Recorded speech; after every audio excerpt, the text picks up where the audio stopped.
ലാല് ഏറ്റവും കൂടുതൽ എന്നെ കരയിപ്പിക്കുകയും ചിരിപ്പിക്കുകയും ചെയ്ത നടനാണ് ലാല്. ലാലെന്ന് പറഞ്ഞാൽ ഒരിക്കലും നമുക്ക് ഒരു ഒരു എഴുതി വെക്കാൻ പറ്റില്ല ഈ ലാൽ ഇങ്ങനെയാണ് ചെയ്യാൻ പോണെന്ന്. ഇപ്പോ നാടോടിക്കാറ്റായാലും ശരി, സന്മനസ്സുള്ളവർക്ക് സമാധാനം ശരി, ലാൽ എന്താണ് ചെയ്യാൻ പോണെന്നുള്ളത് നമുക്ക് അറിയില്ല. ഇപ്പൊ ടി പി ബാലഗോപാലൻ, ഞാൻ ലാലിന്റെ എനിക്ക് ഏറ്റവും ഇഷ്ടപ്പെട്ട സിനിമ അതാണ്. അതിനകത്ത്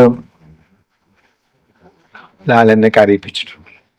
ലാല് കാരണം ഞാൻ ഒരു ഭയങ്കര പെട്ടെന്ന് കരയും ചിരിക്കുകയും ഒക്കെ ചെയ്ത് കൊടുത്തിട്ടാണ്. ലാലിന്റെ ചില അഭിനയം കണ്ടിട്ട് എനിക്ക് ഭയങ്കരമായിട്ട് സങ്കടം വന്നിട്ട് ഞാൻ കരഞ്ഞു പോയിട്ടുണ്ട്. അതിലൊരു സഹോദരിയായിട്ടുള്ളൊരു അതെ എക്സാക്ട്ലി. അതായത് വേറൊന്നുമില്ല, അതില് അനീത്തി പോകുമ്പോ അനീത്തിയുടെ അടുത്ത് ഈവൻ ഒരു 50 രൂപ കൊടുത്തിട്ട് പറഞ്ഞ നിനക്ക് ശാന്തോ പൊട്ടോ എന്തായാലും വാങ്ങാൻ നിനക്ക് 50 രൂപ എനിക്ക് ഭയങ്കരമായിട്ട് ടച്ച് ചെയ്യുന്ന സംഭവം. കാരണം നമ്മുടെ ജീവിതമായിട്ട് തൊട്ട് കിടക്കുന്ന സംഭവമാണ്. 50 രൂപ ഒരു അനീതി കൊടുത്തിട്ട് നീ എനിക്ക് ഇഷ്ടമുള്ളത് വാങ്ങാന്ന് പറയുമ്പോൾ അത് എത്രത്തോളം ആ ബ്രദറിനെ എത്രത്തോളം സങ്കടപ്പെടുത്തി കാണും. അയാൾക്കൊന്നും പറ്റുന്നില്ല ജീവിതത്തിൽ ഇവരെ സഹായിക്കാൻ. അപ്പൊ പിന്നെ ലാല് അറ്റ്ലീസ്റ്റ് ലാലിനെ സംബന്ധിച്ചോളം ലാലിനത് പ്രശ്നമല്ല. ലാൽ അത് കഴിയുമ്പോ എന്നൊക്കെ പറഞ്ഞു പോയി. നമ്മൾ ആകെപ്പാടെ തകർന്ന് തരിപ്പടമായി പോയി. ഞാൻ അത് കഴിഞ്ഞിട്ട് ആ സീൻ കഴിഞ്ഞിട്ട് സത്യനന്ദിക്കാരെ എൻ്റെ അടുത്ത് ചോദിച്ചു ഓക്കെ ആണോ. എനിക്ക് ഓക്കെ ആണെന്ന് പറയാൻ പറ്റുന്നില്ലായിരുന്നു, കാരണം ഞാൻ കരഞ്ഞു. അങ്ങനത്തെയാണ് ഇപ്പൊ ചിരിക്കാനും ശരി. അതിനകത്ത് നാടോടിക്കാറ്റില് ഇവര് ലാലും ശ്രീനിയുണ്ട് ഓഫ്കോഴ്സ്, രണ്ടുപേരും കൂടെ ചിരിപ്പിച്ച് ഞാൻ ക്യാമറയൊക്കെ തട്ടി വീണ് സത്യനന്ദിക്കാടുമായിട്ട് വഴക്കായ സംഭവങ്ങൾ ഉണ്ടായിരുന്നു.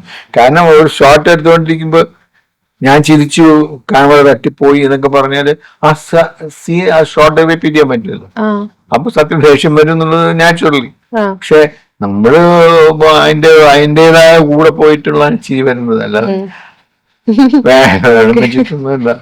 ശ്രീനിവാസൻ സാറുമായിട്ടുള്ള ഓർമ്മകള്. ശ്രീനിവാസൻ ഈ മരിച്ചു പോയ ശ്രീനി ഏറ്റവും നല്ല സുഹൃത്തായിരുന്നു.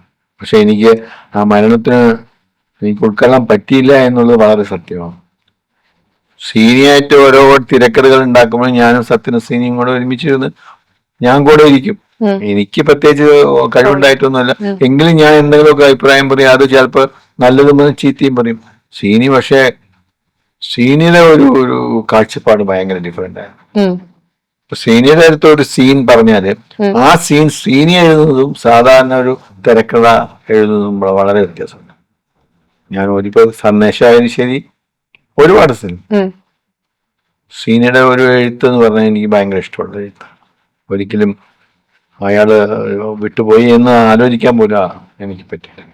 എനിക്ക് പിന്നെ മനസ്സിലായ കാര്യം, സാർ ഭയങ്കര ഓപ്പൺ ആയിട്ട് സംസാരിക്കുന്ന ഒരാളാണ്. അതായത് ഇങ്ങനെ കുറച്ച് മറച്ചു വെച്ച് കുറച്ച് അങ്ങനെയല്ല, ഞാൻ നോക്കിയപ്പോൾ ഒന്നും മറക്കാനില്ല, ജെന്വിൻ സംസാരമാണുള്ളത് സാറിന്. അത് സാർ ലൈക് കുഞ്ഞിലെ മുതലേ അങ്ങനെയാണോ, എങ്ങനെയാണ് സാറിന് ഈ ഒരു അറിയില്ല. അല്ല നമ്മള് പറയത്തില്ല, നമ്മള് പണ്ട് മുതലേ അങ്ങനെയാണ്, എല്ലാം തുറന്ന് പറയും, എല്ലാം അങ്ങ് വെട്ടി തുറന്ന് സംസാരിക്കും. അപ്പൊ എനിക്ക് സാറിന്റെ അത് കുഴപ്പമുണ്ടാക്കിയിട്ടുണ്ട് പല സ്ഥലത്തും. ഞാൻ പറഞ്ഞു പോയിട്ട് അത് പ്രശ്നമായിട്ടുണ്ട്, ഇയാൾ എന്തിനാ ഇങ്ങനെ പറഞ്ഞെന്ന് ചോദിക്കണവർ എന്റെ അടുത്തുണ്ട്. ഞാൻ പറഞ്ഞത് എനിക്ക് തോന്നിയത് ഞാൻ പറഞ്ഞു, അത്ര. അല്ലാണ്ട് ഇതിന് പ്രത്യേകിച്ച് മനസ്സിൽ വരുന്ന അങ്ങ് പറയുന്ന ആളാണ്. സാറിന് ലൈക്ക് ഈ ആർട്ടിസ്റ്റുമായിട്ടുള്ള ഒരു റിലേഷൻ എങ്ങനെയാണ്? കാരണം സാറാണ് ഇവരുടെ ഒരു അഭിനയം, എനിക്കൊന്ന് ഡയറക്ടറിന് മുന്നേ ഒരു സിനിമാറ്റോഗ്രാഫർ ആയിരിക്കും ഇരുന്നത് നോക്കി കാണുക. അപ്പൊ സാർ എന്തെങ്കിലും ഈ എന്താ പറയാ അഭിപ്രായങ്ങൾ പറഞ്ഞു കൊടുക്കാറുണ്ടോ? അത് പറഞ്ഞു കൊടുക്കുമ്പോൾ എന്തെങ്കിലും ചെറിയ രീതിയിലുള്ള ഇല്ല, ഞാനിപ്പോ ഒരു സീൻ കണ്ട് ഒരു അഭിനയം അല്ലെങ്കിൽ ഒരു ഷോട്ട് കണ്ടാല് ഇത് കൊള്ളാമോ ഇല്ലയോ എന്നുള്ളത് ഞാൻ ഓപ്പൺ ആയിട്ട് പറയും. ഇത് ശരിയായിട്ടില്ല, അല്ലെങ്കിൽ ഒന്നുകൂടെ എടുക്കാം, അങ്ങനെയൊക്കെ പറയാറുണ്ട്. അത് ചിലപ്പോ കുഴപ്പമുണ്ടാക്കും, ചിലപ്പോ കുഴപ്പമുണ്ടാക്കാറില്ല. പക്ഷെ ആൾക്കാർ അക്സെപ്റ്റ് ചെയ്യാറുണ്ട് എന്നുള്ളതാണ്. സ്ക്രിപ്റ്റ് സെലക്ഷൻ ഒക്കെ എങ്ങനെയായിരുന്നു? അതായത് വരുന്നതിനനുസരിച്ച് സാർ ചെയ്യുന്നതായിരുന്നോ, അല്ലെങ്കിൽ എനിക്ക് മനസ്സിനിണങ്ങിയത് മാത്രമേ ഞാൻ ചെയ്യത്തുള്ളൂ? അങ്ങനെയില്ല. വരുന്ന സ്ക്രിപ്റ്റ് എന്തായാലും ശരി, അത് നമ്മുടെ മാത്രം ഒരു കഴിവല്ല, അഭിപ്രായമല്ല. അത് എഴുതുന്ന ഇപ്പൊ തിരക്കഥാകൃത്ത് എഴുതി വെച്ചിരിക്കുന്ന അത് നമുക്ക് ചിലപ്പോ ഇഷ്ടാവണമെന്നില്ല, പക്ഷെ അത് ശരിയാവും ചിലപ്പോ. അപ്പൊ പിന്നെ അതിനോട് അഭിപ്രായം കൂടുതൽ പറയാറില്ല ഞാൻ. പ്രത്യേകിച്ച് ശ്രീനിവാസന്റെ ഒക്കെ കൂടുതൽ പടങ്ങൾ ശ്രീനിയുടെ പടങ്ങളാണ് ചെയ്തിരിക്കുന്നത്. അതുകൊണ്ട് ഈ ഏതെങ്കിലുമൊക്കെ സിനിമ ഇങ്ങനെ സിനിമാറ്റോഗ്രാഫി പോയതിനു ശേഷം ഇപ്പൊ ആ ഡയറക്ടറിന് അത് കംപ്ലീറ്റ് ചെയ്യാൻ പറ്റുന്നില്ല അല്ലെങ്കിൽ ചെയ്ത് തീർക്കാൻ പറ്റുന്നില്ല എന്നുള്ള സാഹചര്യത്തിൽ സാറിന്റേതായിട്ടുള്ള സജഷൻസ് ഒക്കെ കൊടുത്തിട്ടുള്ളൂ. സജഷൻസ് എപ്പോഴും വരും.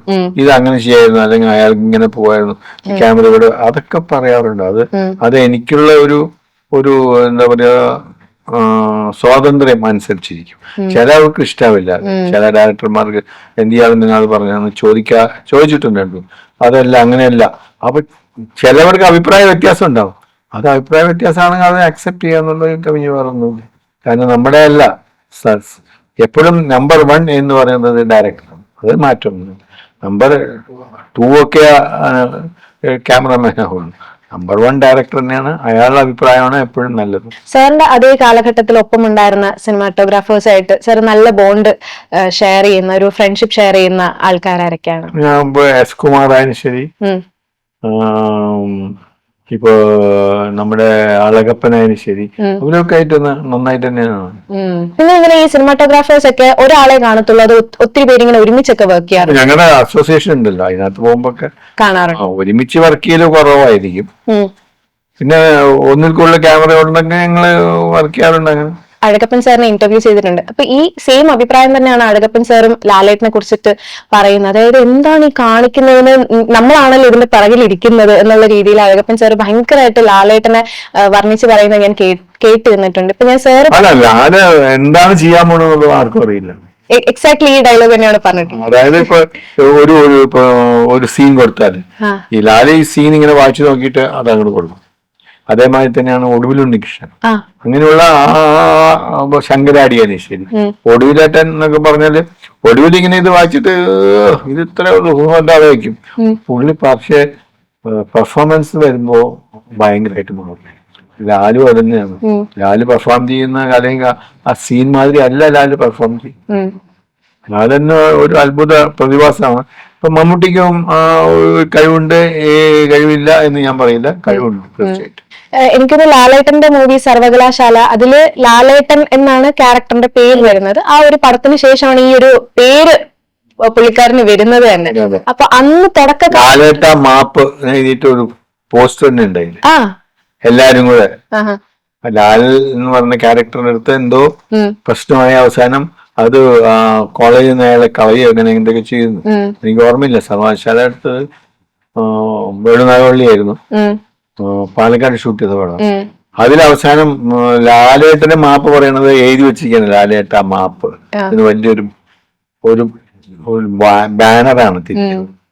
ആ ഒരു പടത്തിന് ശേഷമാണ് ലാലേട്ടൻ എന്ന് പറയുന്ന ഒരു പേര് വരെ ആൾക്ക് വീടിനെന്നാണ് പറയപ്പെടുന്നത്. വരെ ലാലേട്ടൻ എന്നാണ് വിളിക്കുന്നത്. അപ്പൊ ലാലേട്ടനാണ്. അപ്പൊ തുടക്ക കാലഘട്ടം മുതൽ കാണുകയാണ്. പിന്നെ ലാലേട്ടൻ നിൽക്കുന്ന ഒരു എന്താ പറയുക, ഒരു പൊസിഷൻ, ആ അന്നത്തെ ആ ലാലേട്ടൻ അല്ലെങ്കിൽ മോഹൻലാൽ അല്ലെങ്കിൽ ഇന്ന് നമ്മൾ കാണുന്ന ഒരു ലാലേട്ടൻ എന്ന് പറയുമ്പോഴത്തേനും സാറിന് എന്താണ് ഫീൽ ചെയ്യുന്നത്? അതായത് ഗ്രോത്ത് എന്നുള്ള രീതിയിൽ ലാല് ഭയങ്കര വലിയ ആളായി മാറി, അത്രയും കഴിവുള്ള ഒരാളായി മാറി. അഭിനയായാലും ശരി. ഇപ്പൊ ലാലെന്ന് പറയുന്നത് സാധാരണ മനുഷ്യനൊന്നും നമുക്ക് വിചാരിക്കുന്നതിനപ്പുറത്താണ് ലാല്. പക്ഷെ ലാലത് അറിയുന്നില്ല. ലാലിന് വളർന്ന് വലുതായി പന്തലിച്ച് കിടക്കുക എന്നുള്ളത്